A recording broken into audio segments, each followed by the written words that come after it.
Do you think we're too sensitive as a society, particularly on the internet? I could show you a couple of the tweets I've had to see over the last couple of days, and they might all seem fine. Or like it's easy to brush it off, but in the context of like dealing with this for I don't know how many, like over 10 years, and a lot of it, and sometimes it's huge pylons, it feels very different. Another analogy I have heard sometimes is like, if somebody steps on your foot by accident and you respond really negatively, they may say like, why are you so upset? Like, why are you so sensitive? Like, I just accidentally stepped on your foot. Like, you don't need to like get upset at me.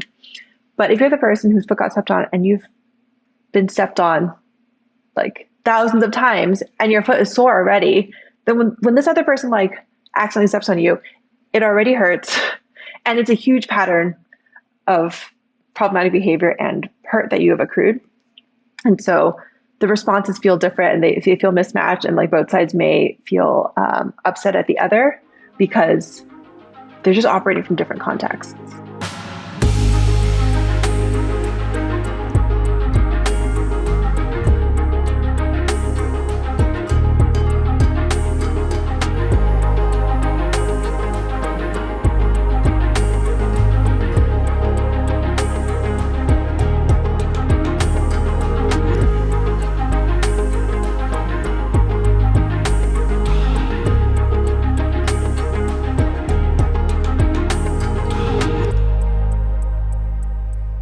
Welcome back to Yang Speaks. I'm your co-host, Zach Grauman. Today we are talking about the future of censorship with a woman, incredible woman named Tracy Chow. I just had a conversation with her. She is the founder of a new app. She just launched it called Block Party. And what it does is right now just on Twitter, but it allows you to simply filter out crappy comments and hateful comments or mean comments or annoying comments you don't want to see on Twitter. And it's user empowered. So it's not on the big tech company to do it. It's on you. And we talk about not just her app, which is pretty fascinating, but censorship in big tech and this new world that we're creating that lacks social norms. And I learned so much by talking to Tracy. I said this on the pod, but I feel like she hit me over the head 3 or 4 times with like a different perspective on how we view censoring out offensive speech on the internet. And it's something we're going to have to deal with as a society, and particularly as a younger generation. This problem is not going away. And so you are going to enjoy this one. I mean that because I enjoyed it. I learned a ton. So tune in, guys. The Future of Censorship with the founder of Block Party, Tracy Chow, here on Yang Speaks.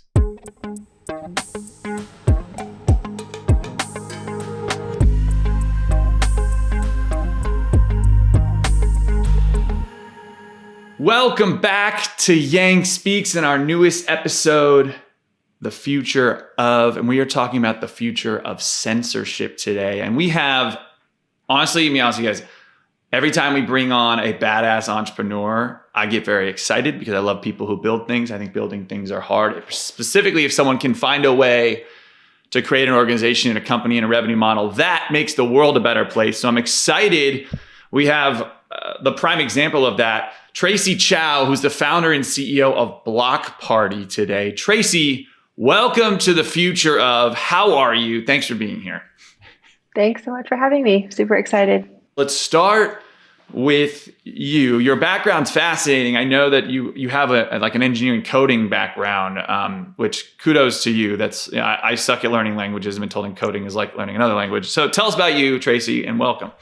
My background, when some people look at it, it feels like the most quintessential Silicon Valley background. So I grew up in the Bay Area. Both my parents were software engineers. They have PhDs in computer science. So I grew up in the 80s in a house that had just lots of computers and computer parts everywhere. I didn't know what all that was. Back then, also computers were not as sexy. It was just like there's like big CRT monitors, black screens, green text, kind of matrix looking. My grandpa and my dad were engineers, so this stuff was around. They sound less smart than your parents were, but similar. Yeah, so I had a very Silicon Valley upbringing. I grew up in the Bay Area, went to school in Mountain View. My high school actually invested in the seed round of Snap, which is funny. Your high school? Yes. It's very You did odd. grow up in Silicon Valley. I did. And I went to Stanford University, not really knowing exactly what I wanted to do, but being in that environment, it was just very easy to get drawn into the world of tech. So I have two engineering degrees from Stanford, electrical engineering, computer science, and almost naturally got pulled into the Valley working in tech companies. Did internships at Google and Facebook when I was in university. And when I graduated, worked at Quora, the question and answer site, very early. I was the second engineer hired onto the team. Pinterest, I joined when it was roughly 10 people. So I got to see a few of these companies from the ground up, really. And so I have that background in engineering, having built products. Kind of as a side note on all of that, though, despite the fact that it felt like I just had this straight pathway into Silicon Valley tech and startups, it wasn't that easy. And in hindsight now, I realize that a lot of it has to do with the fact that I'm a woman, and there's still quite a lot of gender bias and discrimination. And so, despite my entire background seeming like I was being groomed for this, I got a lot of pushback for entering the field. A lot of people kind of discouraging me from being technical, saying things like your technical background would make you great for recruiting or great for design or great for sales and marketing. All these different things are totally important parts of the ecosystem, but it was just this expectation that women would not become engineers, not really be working in product. Were a lot of your classes all guys at Stanford? Mostly. There was usually at least one other woman or two others, but it was the sort of environment where if I went to go see a professor, they would recognize me as one of the three women in the class. I remember talking to one professor once who was just like, "Oh, you're the Asian girl in the class. There's also a white girl and a black girl." I was like, "Wow, that's great. Thanks." So that subtext is relevant to the work I was doing in engineering and product as I started to understand the lack of diversity and representation on the teams I was working on had very material impacts on the products we were building. And in particular, I was working on these social consumer products that had people, users generating content, interacting with each other. And I really came to appreciate how all of our product decisions were embedding the biases that we carried as humans writing the code. And even though there is an instinct for folks to think of code as being neutral, for that idea of like technology platforms being neutral, like it's just code or it's just algorithms. From that perspective of being a software engineer helping to design a lot of these companies from the ground up, the sort of product constructs within them, working on things like home feed and search and recommendations for both Quora and Pinterest, I really came to see how we embedded all of our biases into these products. We took our best guesses, our intuitions, in designing our products and thinking through what people would want to see. But we're very limited based on our own experiences. Some of these new and innovative, like the pioneers, like the trailblazing aspect of tech, they are building new systems, new ways of operating, right? But the problem is if the only people that have access at the ground floor, these new trailblazing technologies, to say, are frankly rich white dudes that look and talk like myself, and that's it, then we end up just building maybe a slightly better, but still just as an equal world that we have. We build another one, right? It just kind of reflects the same thing. It's just in a different way. One of the very key experiences I had early at Quora was that even when the site was only maybe a few thousand users, I was already getting harassed on the site. And there's different ways to define what harassment is. And people could argue like, well, that's not technically harassment. My experience on the receiving end was there was someone interacting with me in ways that I did not like, that were very annoying, and I wanted it to stop. And so when I joined Quora as an engineer, the first thing I built was the block button. Because I wanted this person to stop being able to comment on my answers, upvote my answers, message me. I was very excited to make this person the first person ever blocked on Quora. Were you assigned to do that, or you're like came in engineering, you're like, no, this needs to happen? In the early days, the roadmap is a lot more flexible, and people on the team will often have influence on what gets built next based on how strongly they feel about something. There's a rough roadmap for the overall. Okay. Yeah. Or just like personal conviction about something. And for me, it was also my first job coming out of school. So I was relatively junior and wanted to pick off something that was a smaller task at first just to get going. And it felt like a reasonably useful feature that was not too big that I could bite off as a first task. But I'm pretty sure that the block button would not have been built as early as it was if I hadn't been pushing for it and wanting it so personally. So these different threads of my background, I have the engineering side, product building side, and also the experience of even from very early dealing with harassment or unwanted content or just wanting to have a little bit more control over my own experience. Those things have led into me building Block Party. Another aspect of it is like it's so entangled. Having worked on these products and in these teams, I came to feel very strongly that we needed more diversity and inclusion in tech workforces. And over the last, I guess, 10 or so years, have done quite a bit of activism around diversity and inclusion in tech. And in doing so, have built a bit more of a platform, primarily on Twitter, which is my addictive platform of choice. And as my platform there has grown a little bit, it's also subjected me to more abuse and harassment, which I think is not unrelated to the fact that the people building this platform early did not experience it and so did not build in the sort of safeguards. Right. Oh, interesting. They weren't against getting this. it. Yeah. So Andrew and I were talking about this when he was running for president. He was starting to get bigger. He had he was getting to he now has 2 million Twitter followers or so.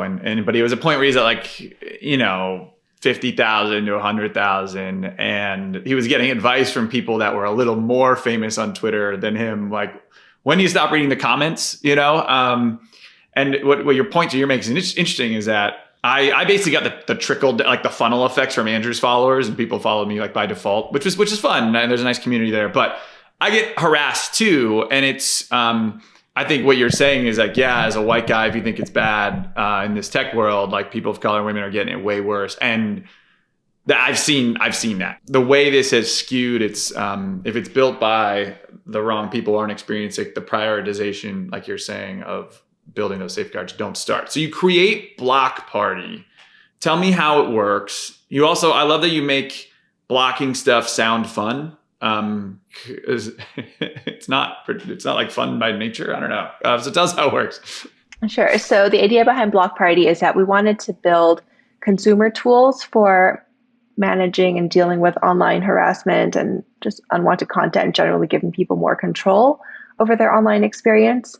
We're starting off with tools for Twitter. And the core product as it is right now is pretty simple. You sign up for Block Party, you link your Twitter account, and you set a bunch of filtering options where you can say, I need a break is one of the names of our modes, which is a more restrictive setting. I need a break.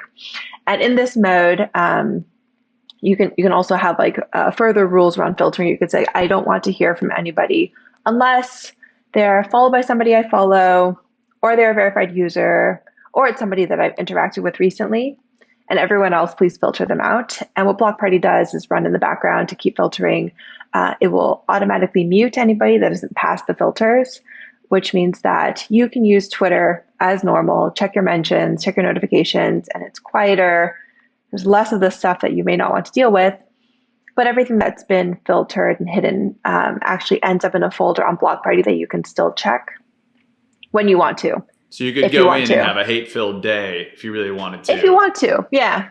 And you can check it too, though. Sometimes the filter, you're like, oh, I'm too strict. I actually don't mind those comments, stuff like that. Right. So one thing that is pretty key to understand is people use these public platforms in order to engage with a wider audience. That's the point of having one of these platforms. Especially Twitter, right? Where it's meant to be but a lot of other shareable. Ones too. You're trying to reach other people. If you wanted to just reach your existing friends, you could start a group chat with them.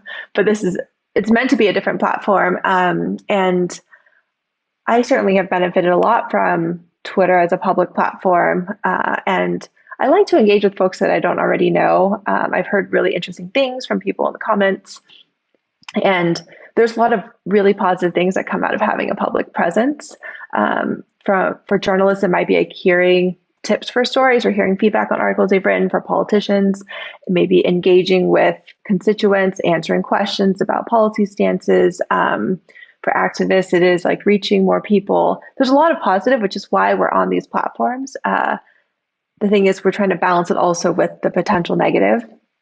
And you may want to set your filtering rules very high in order to make sure you have less likelihood of seeing bad stuff or upsetting stuff, knowing that you will overfilter some of the good stuff as well. And so it's good then to be able to go into the folder and check any potential good stuff that got filtered.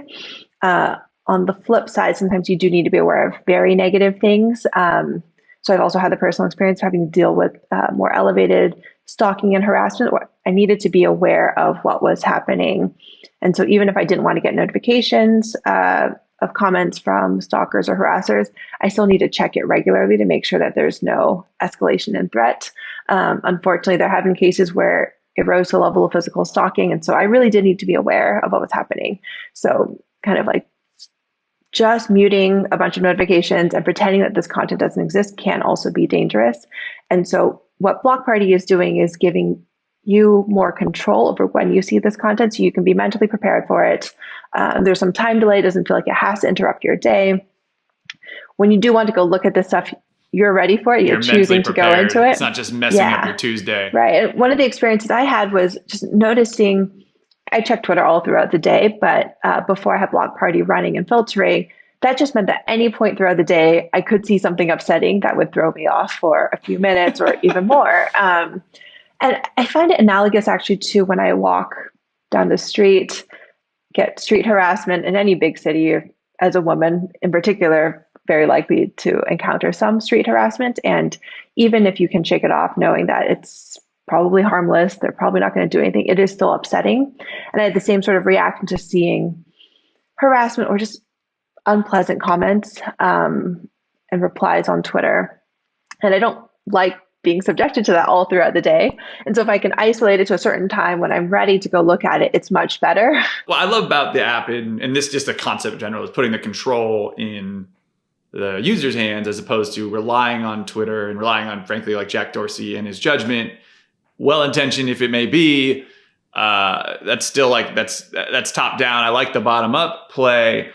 Censoring hate or negativity or tone, like all these things are by definition generally gray. I mean, there's certain things. I think hate speech is pretty clearly defined, at least from a legal standpoint.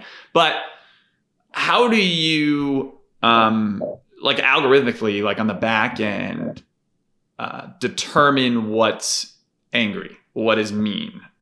Yeah, I think there's a few points to address here. One that flows pretty naturally from a couple of points you just raised is that there's a certain level of restriction that platforms would want to enforce. And so there's that terms of service agreement where they'll say, like, if you get past this line, there's like a bright red line here, no child sexual exploitation, no hate speech of a certain form. Like once you get past that line, the platforms will take your content off, potentially deplatform you. That's a very severe line.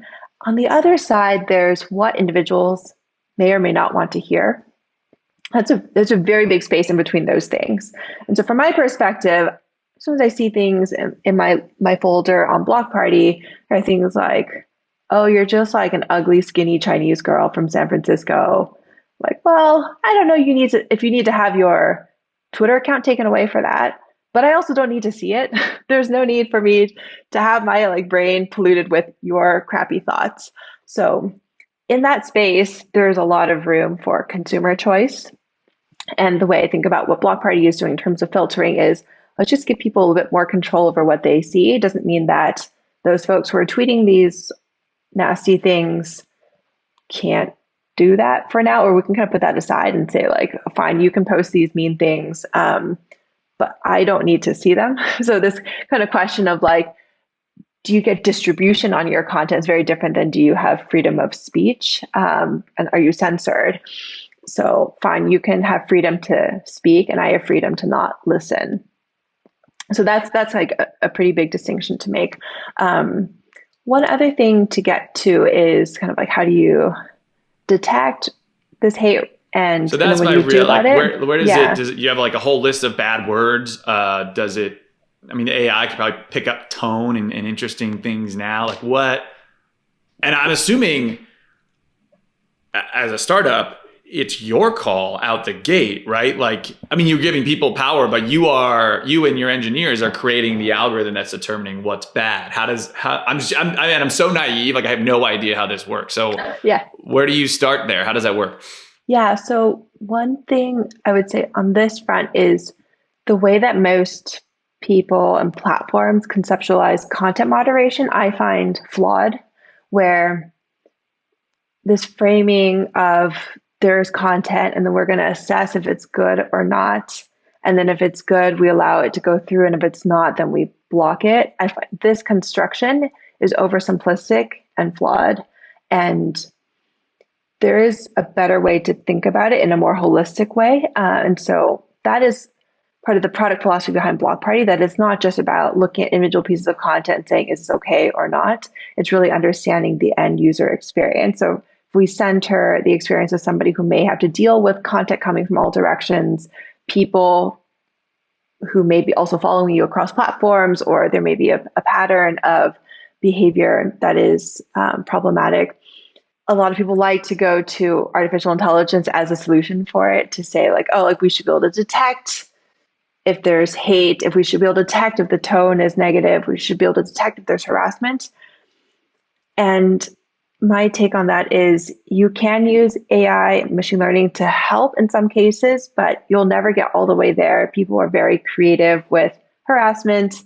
There are some things which you'll never be able to figure out unless you have full like context understanding.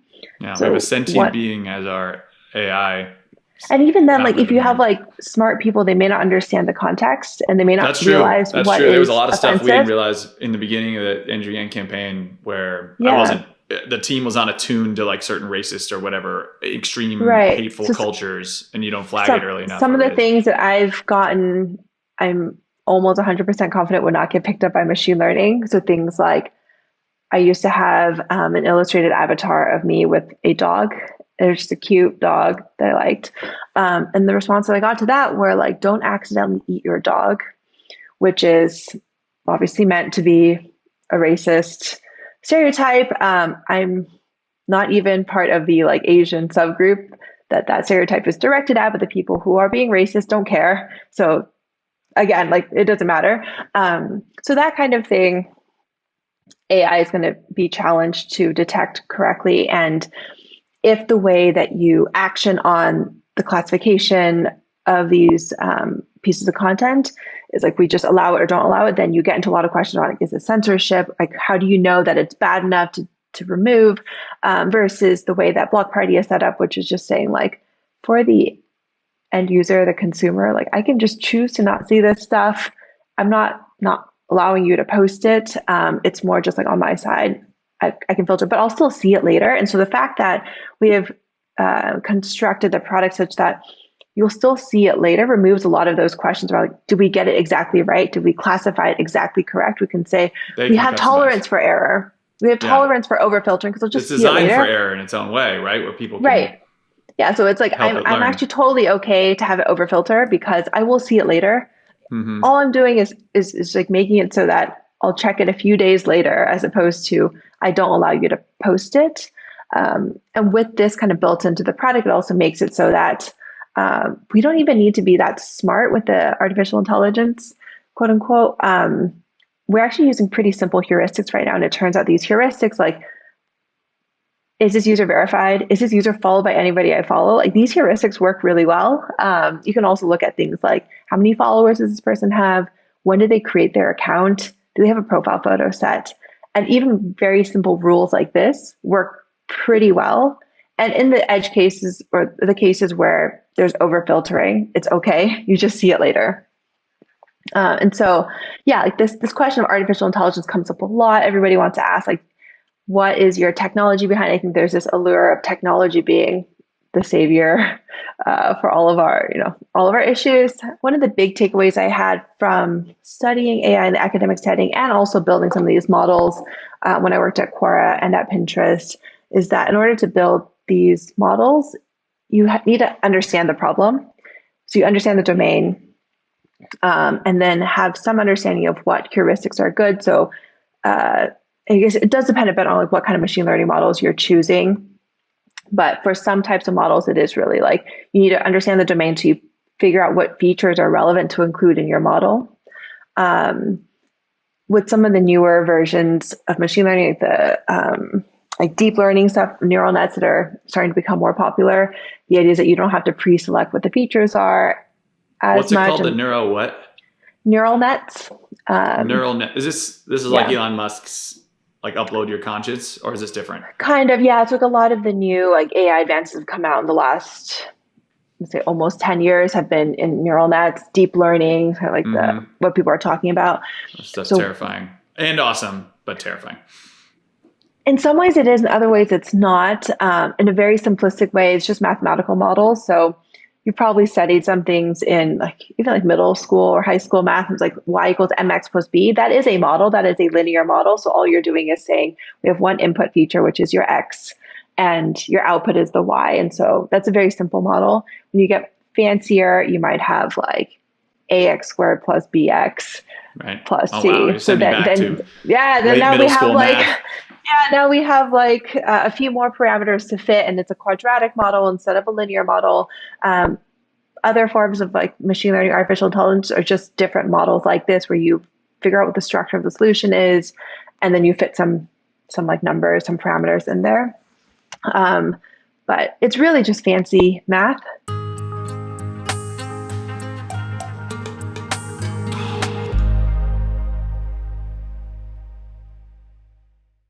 This episode of Yang Speaks is brought to you by Allform. Guys, I am sitting on my Allform couch right now. I don't always record ads sitting on the couch, but I thought it'd be fun for this ad. So we've talked about Helix mattresses because they're awesome mattresses, but the same company is making amazing couches using the awesome cushy quality they have in their mattresses on their couch. And it's so easy. Allform is awesome. You can customize your couch or sofa using premium materials. Guys, I had a cut on my leg and I put bacitracin on it and I got it on the couch. And I just put a little water on this, a little dish soap on it, and it came right off. It's as if it's gone. These couches don't stain. They're freaking awesome. You can assemble them yourself. The color looks great. I get compliments on it all the time. I've slept on it. I've sat on it. I've watched TV on it. It looks great. It's cool. It's well priced. This thing is freaking awesome. Plus, they deliver it to you. You can assemble it yourself. It's freaking fantastic. They offer a forever warranty, literally forever. So to find your perfect sofa, check out allform.com/yang. Again, Allform is offering 20% off all orders for our listeners. Again, at allform.com/yang. That's allform.com/yang.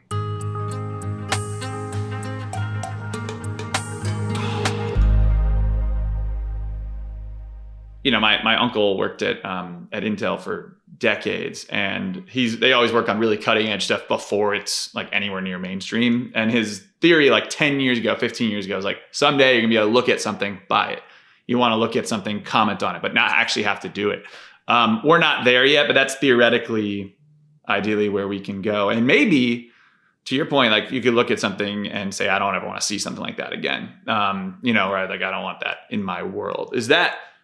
Do you think about that stuff as an entrepreneur in the early stages, or you're like, hey, I just need a good product that helps people like filter out the hate in a fun, simplistic learning way? I think there's always some level of thinking about long term and where are we potentially heading, and also a little bit of like in the worst case scenarios, what are the things that could go wrong? I may do this more than other folks, maybe from doing a lot of work around diversity and inclusion in tech and seeing when you go off the rails, what are the potential abuses? What are the potential worst case outcomes? But in the immediate term, short term, we need to build a useful product. And it's not that helpful to keep ruminating about if we're wildly successful 15 years down the line, what happens? Like there's still some thinking about it. Like what is a potential path here? Are there obvious bad things that we should be steering clear of, or safeguards that we should be building in now? But it is a balance where there's a lot that needs to be done right now. And some of the decisions we've made around product and engineering are, let's keep things as simple as possible, which is better in the sort of philosophical ways where we're not doing anything too fancy or trying to be too smart about things, which would be difficult now in any case with artificial intelligence. You need always data to train your models. If you don't have that data, your models are not going to be very good. So we don't have all that data right now. It's hard to get it contextualized. So when people talk about data, it can also be like data across your entire population or the entire problem space, but then it won't be as relevant for individual cases. And so it may not be as contextual for my case. And in order to make a model that works really well for me, I need a lot of data from people similar to me or cases similar to mine. We don't have all that data. Your models are just not going to be very good. And you're also limited if you're looking at language models, for example, like do you have enough in this language versus some other heuristics you could use are a lot simpler. So the things that we have used are language agnostic. They're actually pretty much like content agnostic at the moment.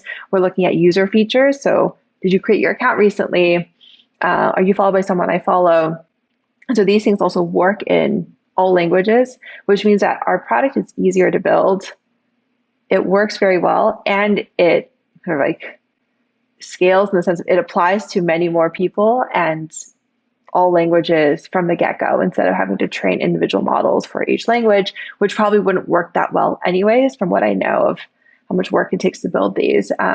So always like with any situation where you're resource constrained, which is very true of startups, also true in some other environments where you just only have so much to work with. You can't boil the ocean, right? You gotta do one thing at a time. You also think about like, what can we achieve with the minimal resources we have? Like, how do we get the biggest bang for our buck? And so if you can do 5% of the work, but achieve 70% of like your goal, do that first, do the low hanging fruit first, instead of, let's say we wanted to build AI models that would take a lot more work. And my opinion is that it would still be worse outcomes than what we've achieved. So you might do like 80% more work and only get to 50% effectiveness as opposed to like 70% when you go with really simple heuristics. So it's always this balance of like, what are the trade-offs? How much work does it take and how effective is it? And I think the approach we've taken is a lot less work and actually more effective than the like kind of smart technology AI approach, which seems really shiny, but doesn't really work that well. It's one of the hardest things in entrepreneurship. And we had it. I've had it in a number of companies I've built or helped build. And Andrew, his campaign was a good one too. It was like, on one hand, you're like, okay, we want to win the presidency. We want to seriously contend for the presidency. What does that mean? There's a million pieces of that, right? But the other end of the day was, well, if we want to contend, we have to get on the debate stage. And how do you get on the debate stage? We need 65,000 people to give us $1. So the goal goes from boiling the ocean, running for president, to like just 65,000 human beings giving $1. How to make that as easy as possible. And that's, I think a lot of entrepreneurs lose sight of that at times, not for a bad reason, but not for lack of ambition, but maybe lack of focus at times. What it seems to be great about Block Party to me is that you use the tools Twitter already has. How would it start to work for other platforms like Facebook and Snapchat and Instagram? So we have the very short term right now, which is just building on Twitter. A little bit further out, we do want to build cross-platform, understanding that abuse and harassment is never limited to just one not just platform. On Twitter. And no, it's not. You get a lot of spillover. You also have very creative harassers who mount these cross-platform attacks and know how to navigate terms of service from one platform to the next. And they take advantage of the fact that platforms don't really coordinate. So we do want to go cross-platform. I think further out than that is not just building on top of other platforms that exist already and are large and have APIs, but actually defining our own sort of safety and trust and safety APIs that other platforms would integrate. So if you think about new social networks that are popping up, they oftentimes don't think about moderation, safety constructs until a little bit later. When you're building, it's the last thing you're thinking of. Yeah. Yeah. And it shouldn't be, but in a lot of times it is. Yeah. Right. It's tricky to think too far ahead on that front because there won't be any abuse on your platform if you have nobody using it. No one's on it. So yeah. you kind of need to build a platform that people want to use, but you also need to be thinking about what are the potential misuse of technology. So it is a balance of don't over engineer anything too early, but also don't let things go off the rails as soon as you get any kind of traction. But one thing we're thinking about for Block Party is like, how do we start to define what are those safety constructs that all platforms should be thinking about? How do we make it easier for new people building these new social networks or new ways of interacting to integrate safety constructs from early on? So one analogy I use is with payments infrastructure online, Stripe has done a really good job of defining, if you want to take credit card payments online, if you want to do payment stuff online, like you don't need to build all that payment stuff yourself, just integrate with the Stripe API. And Stripe is the expert in doing all the payment stuff.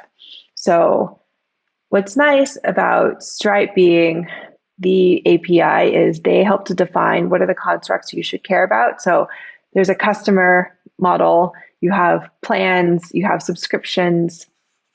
They make it easy for you to clarify your thinking as a consumer of their API. So Block Party uses a Stripe API. It makes us clean up all of our models and how we put things in our system because we're trying to match to what Stripe has implemented. What Block Party can do is kind of be those APIs for safety, moderation, and help to shape how other platforms are thinking about moderation. Because in order to integrate with us, they'd have to map out what does it mean to mute, to block, to report, or whatever APIs become the sort of like dominant constructs. For those of you who don't speak code, like myself, API is application programming interface. And let me see if I get this right. It's basically when, like, I'm building a website, I want to put a Spotify player on there. Spotify's got an API, application programming interface, that I can go on and use. I can see their code, I can act it, and then I can slot it into my site, or my info is feeding with theirs. And it's a form, I think, of open source in a way, in the sense that it's collaborative. I don't know. You know about coding better than me, but I'm getting that right for the people that are listening that aren't coders. Yeah. Thanks for calling out that I kind of skew technical in the conversations. You're totally I think fine. the simplest way to think about APIs is that you have different computer systems that want to talk to each other. So they define a way of talking to each other. And there it is. You can specify like, what are the ways we want to talk? And it may just be like with the Stripe API for payments, it's very easy to explain. Like, we just say we want to be able to take a payment, and yes, and this is the but you know that the payment has been taken. And yes. What's nice then is like a site like Block Party, we can take payments, but we don't have to build out all the payment stuff ourselves. We just tell Stripe like, hey, we have a customer that wants to take a payment. Can you handle it? Stripe handles it and then lets us know, okay, they have paid. Done. Yeah. It's all good.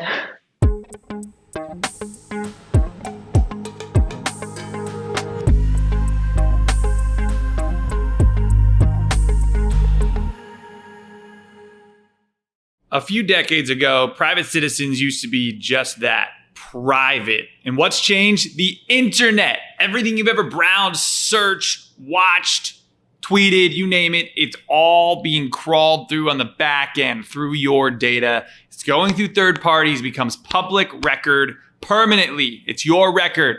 So to keep our data private, Andrew and I, when we go online, we use ExpressVPN. There are hundreds of data brokers out there, and their sole business is to buy and sell your data. And ExpressVPN prevents them from doing that. Our connection gets rerouted through an encrypted server, and our IP addresses are masked. So every time I turn on ExpressVPN, I just press a little button, and it gives me a random IP address shared by other ExpressVPN customers that is used to keep us all private and safe. It makes it more difficult for third parties to identify me and harvest my data or harvest Andrew's data. It's awesome. So here's the deal. If you are like us and believe that your data should be your business, not other people's business, secure yourself with the #1 rated VPN on the market. Visit expressvpn.com/yang and get 3 extra months for free. That's expressvpn.com/yang, expressvpn.com/yang. Go to expressvpn.com/yang to learn more right now.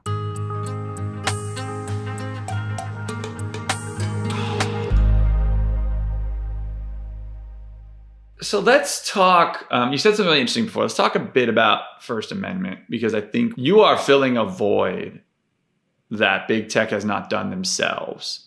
And so I believe in free speech. I think there's a reason it's first, and I think it's foundational to civilization in many ways, or like developed civilization today, and democracy in particular. But I believe that you can say whatever you want to extent, it's outside of, let's call, like, what's predefined legal hate speech. But what I don't like about big tech is that we've like leaned on that, but we've also leaned the other way where we're like, but if people are free to say whatever they want, our algorithm is still going to distribute that nonsense like across our platforms too. And they're trying to figure it out, they being the Google, Facebook, Apples of the world. And what you've done is said, Apple, stop, Facebook, stop trying to, or in this case, Twitter, stop trying to be the First Amendment police here and put it on the person. You're like, okay, people are saying whatever they want. I'm going to just filter out what I'm comfortable seeing, and I don't want to distribute it and share it in my face. Is that the future in your opinion, where it's going to be less on the big tech companies to filter this out and more on us? I think people will actually be happy with that. It's kind of what you've done. What are your thoughts there? Yeah, there's so many things I want to address. The first is around like free speech, or allowing people to say what they want. I think a very simplistic interpretation of this is like, yes, everybody can just say what they want, and like we should aspire to that on platforms. And we don't put any sort of restrictions on what can be posted. And that's like the truest form of free speech.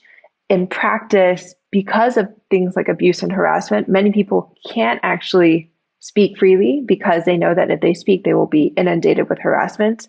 And the repercussions to that are so much that people are self-silencing. And I sense this as well, like in my own posting online. I know there's certain topics that if I talk about them, the repercussions will be so negative that I will wish I had not done that. And so I'll preemptively hold back. And so that's not really freedom of speech then. Like, what you're doing is allowing the like unchecked abuse to silence certain people. And so even that conception of like First Amendment, like you should have freedom of speech, is flawed in that way. But building on that idea is this notion that it's not just speech. There are repercussions to it. There are things that happen after the speech.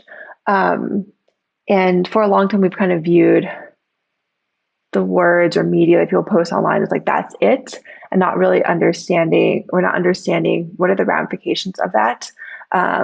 We got to see on January 6th some very clear ramifications of allowing people to post things and interact online. It's not just that they're sharing content with each other. Like, it does turn into offline world consequences. This brings me to a next point, which is that our governance models don't understand this.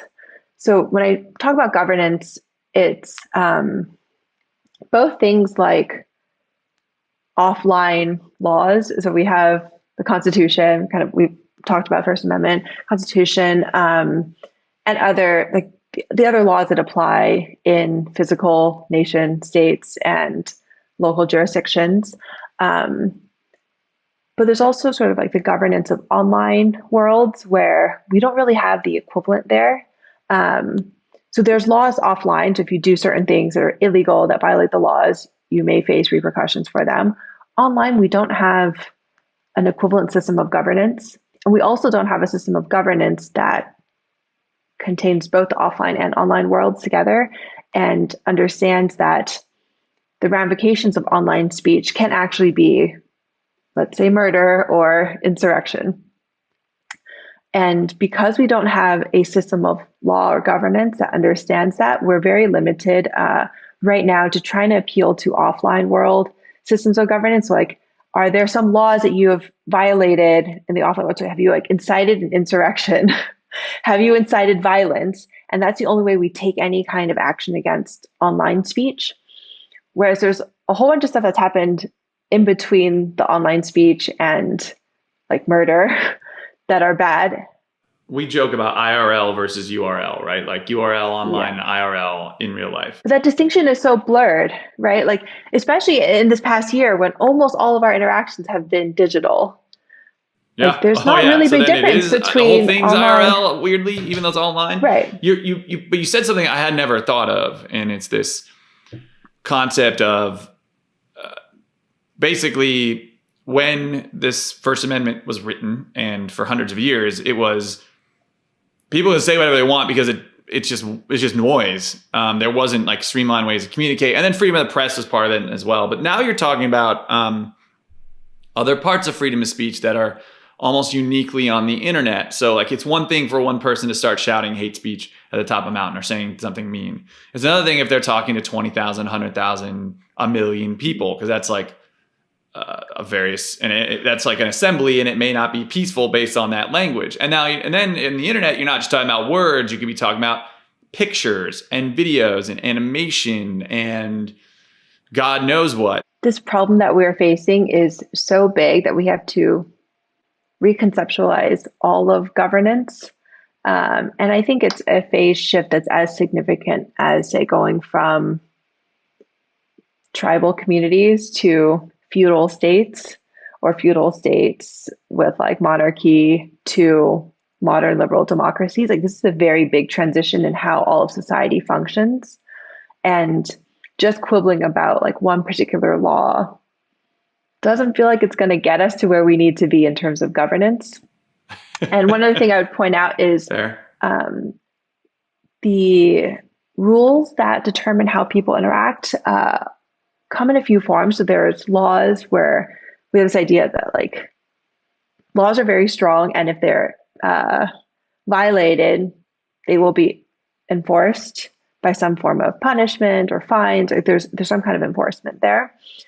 But most of what people do in the offline world is not just skirting the edge of what's legal or not. There are also social norms around like what is acceptable behavior and how do I want to behave amongst other people. And I pick up cues from others around me. So even if things aren't illegal, I won't necessarily do them. Much easier to shout someone on Twitter than to actually look someone in the eye and say the same thing. Most of the stuff, like for example, the people that would hate on Hillary Clinton, I would just beg many of them to look her in the eye as a human being and say that, because Hillary is a very impressive person, right? Like, and Yeah. you know, like his stuff, you know, is that what you're saying? Yeah. So I'm saying like there's the stuff that should be clearly delineated as this is not acceptable. And if you violate these rules, there will be repercussions to it. There's that set of things that we probably need to be a bit stronger on. Right now, there's very little governance of anything happening There's online. no real consequences, just being an asshole on the internet. And the fact that like even some of the things that are delineated as not acceptable don't get enforced that way means that people implicitly understand that they can still get away with doing things that are not allowed. It's frowned upon.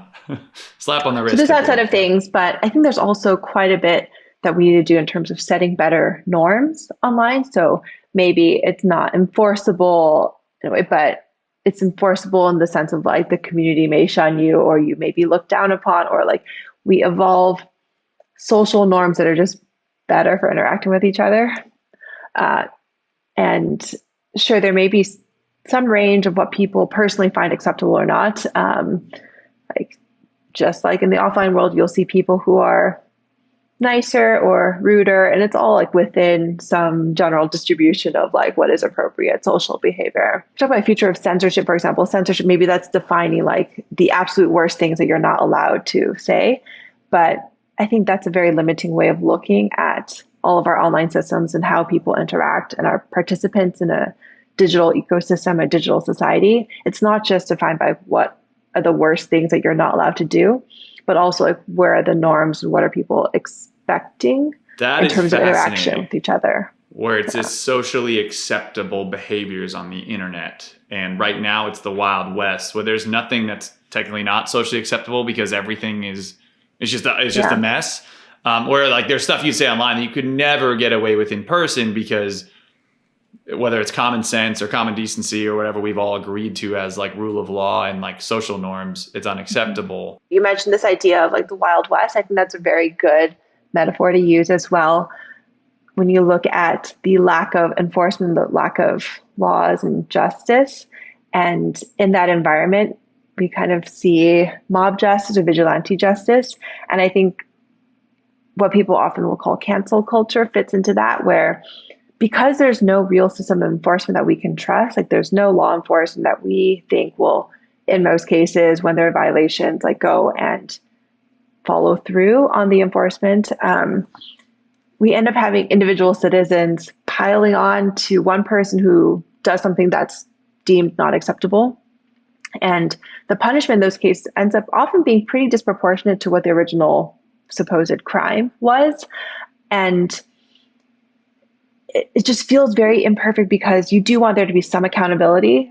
And so you get the sense of like, okay, this person said something that was very inappropriate. They did something that was inappropriate. They should be held to account. But because there's not a good system of justice, when you have a huge pile on from the entire internet, it does feel a little bit over the top. And so we go from like no accountability to way too much accountability in certain cases, in most cases, none. And I think the solution is not like, let's get rid of accountability. It's like, how do we design a better system of governance and law and enforcement so that the accountability is commensurate with the Yes. like infraction. If you made a terrible tweet in your teens, if you behaved inappropriately at a party, there are consequences for those actions, and they should exist. Does it mean that you should be unemployable the rest of your life, except by like far right-wing organizations? Like probably not, right? Yeah, like that's, right. We all make mistakes. Hell, I do all the time. And I'm sure I'll be canceled over and over. And it's frustrating. And then on the other hand, it's like, okay, but Harvey Weinstein was a disaster, so that guy needs to go to jail. Like, so there's like, there is a middle ground, which the internet doesn't really like to have right now. We don't really love nuance. Let me ask you this. I'm just going to come off as an asshole question, so I'm going to preface it by saying I'm asking this in a human way, as nicely as I can. Do you think we're too sensitive as a society, particularly on the internet, in the sense of, like, I grew up like sticks and stones may break my bones, but names will never hurt me, right? Like we're all out here and people are like, oh, I'm getting bullied or there's harassment. But the reality is like, it's just dumb people saying mean things. The type of person it takes to say some of the comments you were mentioning that harassed you. Like, to me, I'm like, well, who cares about that person? He's clearly, or she, probably usually he, a sociopath. Pay them no mind, move on. So that's like where maybe sometimes I lean, but other times we have people going the complete opposite. Like, this is a travesty. We have to do all these things. And have we built ourselves up to be too sensitive, to overreact at time? Like, what are your thoughts on kind of the general sensitivity level of your internet users and the press, I think, too? I think there's kind of subtext to this question, which is the context and a collapse of context. And when you frame that question, you pose that question, I immediately think of different people's reactions to certain things given what context they are in. So for example, if we're talking about like negative comments, maybe one negative comment you can brush off and it's not that big a deal. You can just say like, ignored the trolls. When it happens every day, all day, it's very difficult to shake that off. And I think when you have folks who don't experience the sort of like persistent harassment, only looking at individual examples, the response to just shake it off is not understanding the context of like dealing with this nonstop. And I think there is a very real mental health impact.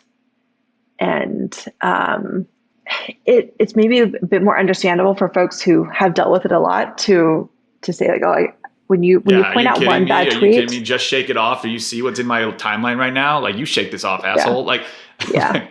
So there's a pretty big difference there. Like, I could show you a couple of the tweets I've had to see over the last couple of days, and they might all seem fine. Or like it's easy to brush it off, but in the context of like dealing with this for, I don't know how many, like over 10 years, and a lot of it, and sometimes it's huge pile-ons, it feels very different. Another analogy I have heard sometimes is like, if somebody steps on your foot by accident and you respond really negatively, they may say like, why are you so upset? Like, why are you so sensitive? Like, I just accidentally stepped on your foot. Like, you don't need to like get upset at me. But if you're the person whose foot got stepped on and you've been stepped on like thousands of times and your foot is sore already, then when this other person like accidentally steps on you, it already hurts. And it's a huge pattern of problematic behavior and hurt that you have accrued. And so the responses feel different and they feel mismatched, and like both sides may feel upset at the other because they're just operating from different contexts. I think that is important to call out. We have such different experiences, and maybe something that's worse about the online world is that it can be harder to understand what someone else is dealing with. So, like, I don't know what your notifications look like on Twitter. You don't know what mine look like. It's harder for me to have an understanding of what you may be dealing with, or for you likewise. Versus in the real world, if we're sitting in the same room, or if we're standing in the same room and I see a bunch of people like come over to you and are shouting mean things, I can get a sense of like you're dealing with a lot right now. And it's harder to see that online, or you can't see DMs very easily of other folks online. So these private messages, these direct messages, they're meant to be one-on-one communication. So nobody else has access to what you're seeing. And so you don't really know like what other crap somebody is dealing with privately, versus in the offline world, when people are harassing me on the street, the passersby can kind of see that there's somebody there. They can overhear the shouting or that kind of thing. So a lot of this context collapses online. So we just had this woman on, Sherry Turkle, man, trying to define her career. So, but she's just done so much research. I'm assuming you're familiar with her. So much research on the human side of tech, and she said empathy is not just putting yourself in someone's shoes; it's putting yourself in someone's problem. And that's the point of the context you're talking about, where it's not just the one-off tweets. It's that for a number of people, that the sheer volume of people making these comments over days, weeks, months, years, maybe a whole lifetime, becomes its own version of a problem. And that, to me, that's a really, really it's a compelling point I haven't thought about. And I think it's this piece of empathy that a lot of us need to start having, and even in these social norms online, right, where this is the new version of our IRL, if you will, as we start to go online. So thank you for answering my asshole question, if you will. In terms of your perfect world, in terms of how I'm going to use the word censor, but it's the wrong word, but like censor and filter out harassment and hate speech and things like that on the internet. What does it look like if we nail it? And what does it look like if we go too far, right? Because I know you're dealing with the double-edged sword here. And it's not, to be clear, it's not your job as an entrepreneur to like regulate this. But I'm really curious your opinion as someone who's on the front lines of this. So if we go too far and if we nail it, what do those look like in your eyes? I think there's a few things that need to happen across the ecosystem. So it's not just a block party solution or like the platform solution. It is what I was referring to earlier with this like whole system of governance that we need. I think the ideal case is we figure out a new way of governance, new way of establishing social norms, where we realize all this promise of the internet and connectivity and anybody being able to reach anybody else, and the democratization of information, of access, really smart people, interesting people being able to connect with others and have really creative innovations and reimaginations of human condition. Like there's all that good stuff that we've been promised with the internet. And the best case is we figure out a new system of governance that enables that. And it will probably have some form of accountability where we've defined what is not acceptable, what is, and when things are done that are unacceptable, there are repercussions that are commensurate with how bad those things were that happened. So there's kind of that infrastructure that needs to exist that spans across different platforms, across the internet. And it also has to overlay with the offline world. So you can't get away with just doing some stuff online and then it turns into offline world harm, and then you can kind of sidestep by like avoiding jurisdictions. Mm-hmm. So that's the kind of like best case infrastructural solutions. Building on this analogy a little bit, like public infrastructure and private solutions, I think where Block Party fits right now is when public infrastructure isn't quite there yet, we still need to keep working on that. But in the meantime, we build private solutions for it. So an analogy might be for public safety and transit. Sometimes when I'm trying to go home late at night, I don't feel super safe taking public transit, like waiting at the bus stop in the dark. I don't feel that great about it. And so the bigger problem is that public infrastructure and safety isn't there. And so we need to advocate for that to be fixed. And there are policy solutions and funding issues that need to go into that. But in the meantime, as a private citizen, I can also appeal to like private sector solutions. So I can call a car service or a taxi and get myself home safely. And so it doesn't mean that we can only work on one of those at a time, but it is important that we give people more solutions. A block party is like that private solution for defense and safety while we're working on the broader public the ecosystem has to issues. Keep up with you guys. Yeah, so we need both.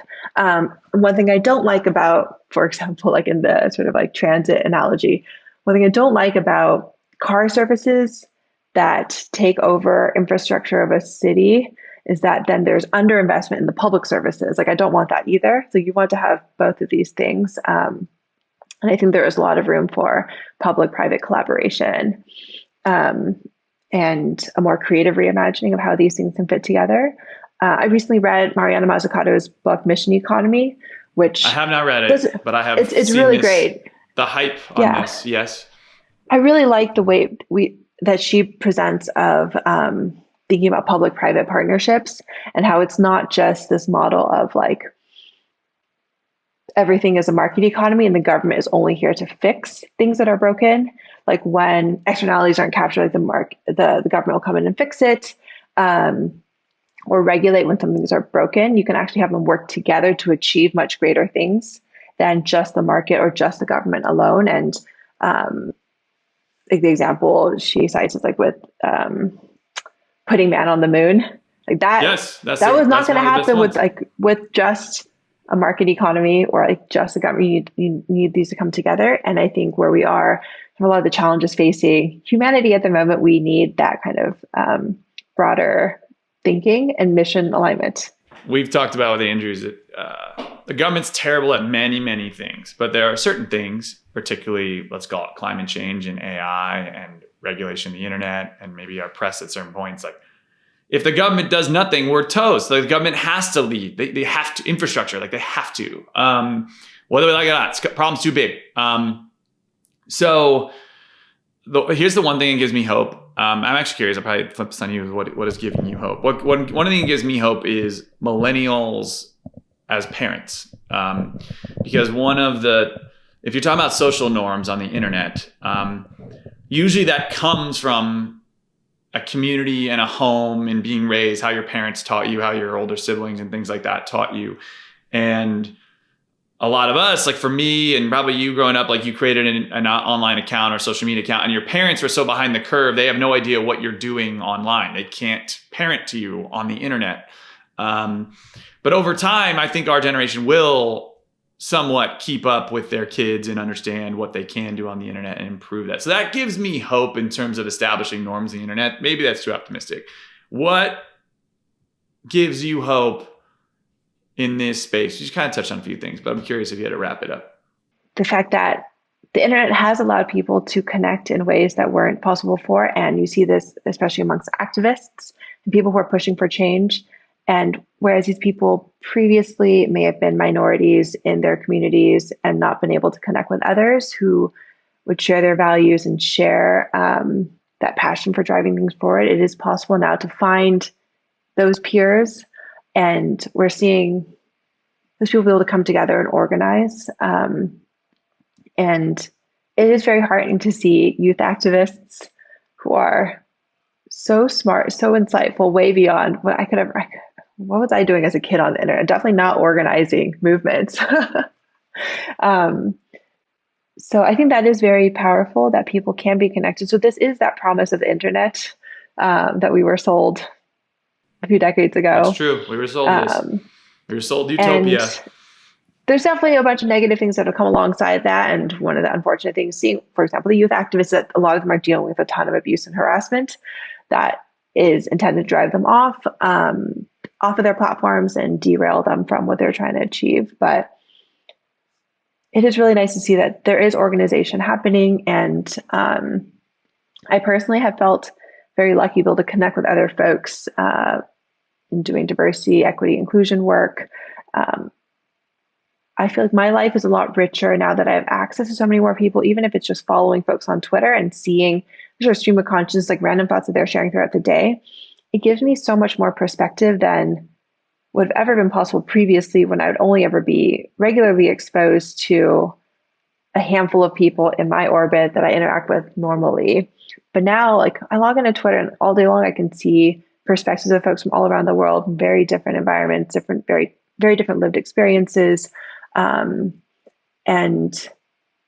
that's pretty cool. Like, just to have that simulation, to have my assumptions challenged all the time. And also, one of the great things about all the social media sharing, where you can see all the other people's lives, is it doesn't necessarily even require that much work from them. Like, so they don't have to be educating me one-on-one. I can just like follow them and get a bunch of their insights for free, which is amazing. They educate you without having to pay attention to you, or whatever. Right. I don't have to put the burden on them to teach me what their experience is like, if they're willing to share. I mean, obviously it's still taking some work for them to share their experiences. But it's a much more leveraged way of doing so. Like, I can follow trans activists and understand that experience without necessarily having to go like bother people in my community to tell me, like, what is your life like? What are the issues you deal with? Like, what are you thinking when you deal with these situations? I can just get access to all these like really smart people. Or like the Black Lives Matter activists over the last like year. I feel like I can do a lot more education work that is passive on the activist part. Like, I can learn a lot from them without them having to do a bunch of individual education work for me. You're so right that the internet has given a voice to a number of people that just typically were just voiceless in a lot of particularly new and exciting innovations or technologies, or when things are changing. And the other thing, look, to your point earlier, is like one of the things, so I'm on Twitter, only 11% of voters, I guess, is the number I have, but a small percentage of people are actually on Twitter, and an even smaller percentage of that actually comment. So it's one of the things I like listening to where the activists are saying, but I also hope that someday, is one of the things that I did a lot of work in the autism community when I was at UBS, and you had your autism activists, and then you had just families that didn't particularly speak up a lot, but they had, and they didn't always agree. And I think, to your point, like, if you can make more of these social norms on the internet, you can get the voices of the activists that in many cases have not been heard, and also voices of people that don't consider themselves an activist, actually never really speak up, but have some really interesting perspectives that no one's hearing. And that's where, frankly, the work you're doing to, frankly, create a safer spot for people to talk. And your fascinating point, is that there's a certain element of silencing freedom of speech when people are afraid to say stuff because of harassment. And no matter what side of the aisle you're on, that is fundamental to free speech. So Tracy, man, I love doing these conversations because when I learn a lot, and I feel like there are like 3 or 4 times you hit me in the side of the head with something, and in a healthy way. So thank you. Where can our listeners find and download your app? So we're at blockpartyapp.com. It's a web app, so you don't need to download anything. Just go to blockpartyapp.com. You can find us on Twitter at blockpartyapp_. Thank you from the bottom of my heart, and keep doing what you are doing. And I hope you feel somewhat encouraged after this conversation. I feel more hopeful, so thank you. But blockpartyapp.com. Tracy Chow, you are a superstar. Thank you for joining Yang Speaks, the Future of Censorship. Thank you for having me. It's very fun to have this conversation.